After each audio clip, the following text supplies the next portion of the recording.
Nick Marshall is a Chicago advertising executive who grew up with a Las Vegas showgirl as a mother. His entire life, he has been showered with attention from women, which has turned him into a chauvinistic man who considers himself God's gift to women.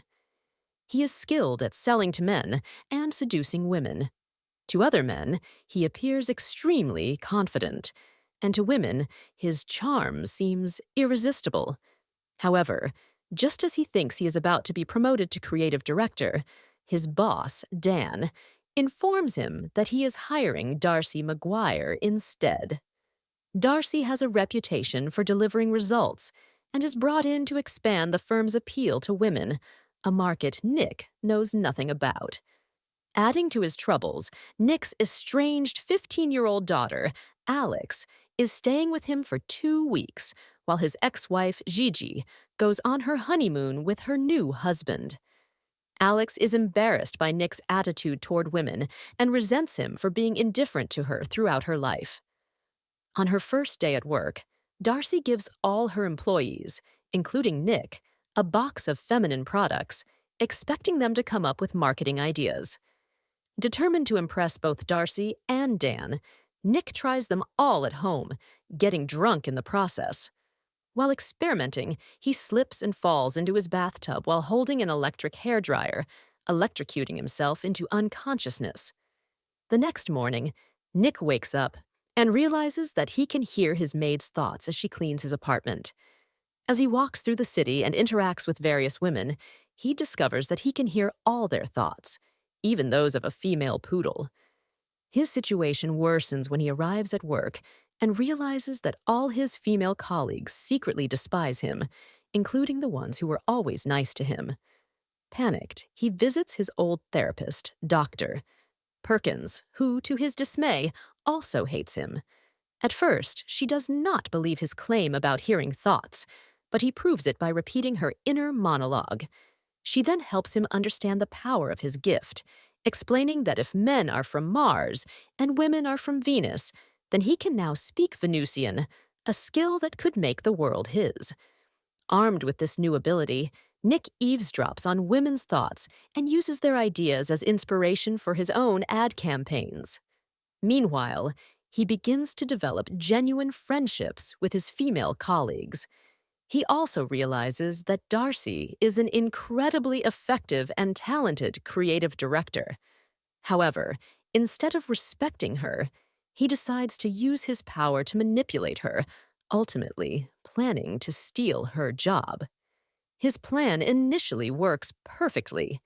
As he spends more time with Darcy, though, he finds himself falling for her. At the same time, he tries to reconnect with Alex, but she resents him for suddenly caring after years of neglect. He finally bonds with her a little by helping her shop for a prom dress. During their conversation, Nick realizes that her 18-year-old boyfriend likely intends to sleep with her and then dump her. He tries to warn her about not rushing into sex with the wrong guy, but she refuses to take his advice. Nick also uses his power to finally seduce Lola, a coffee shop worker who had always rejected his advances. They go on a perfect date, and she brings him home to sleep with him. However, Nick finds himself unable to perform, as he can hear all her thoughts criticizing his every move. He takes a moment to regroup, tries again, and this time, whatever he does works. She calls him a sex god, leaving Nick immensely proud of himself.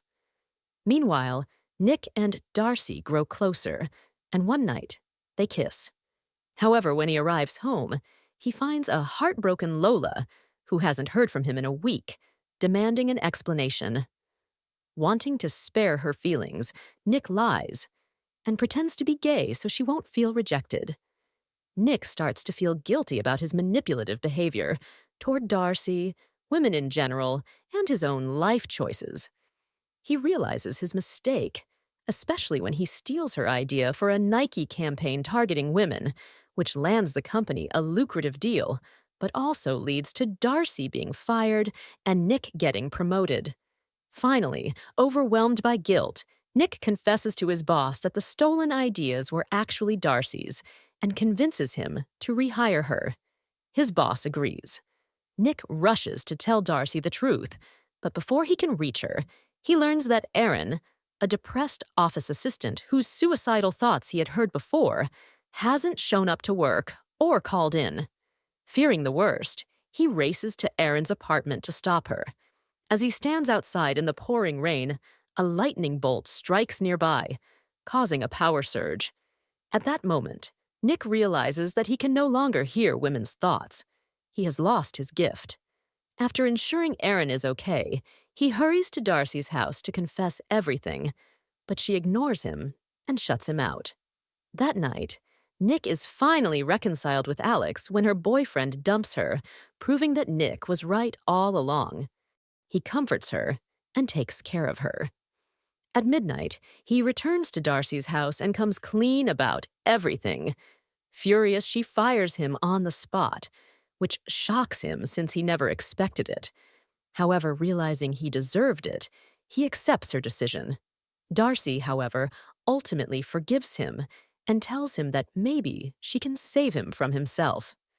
Nick smiles and responds, "My hero." They kiss. The end.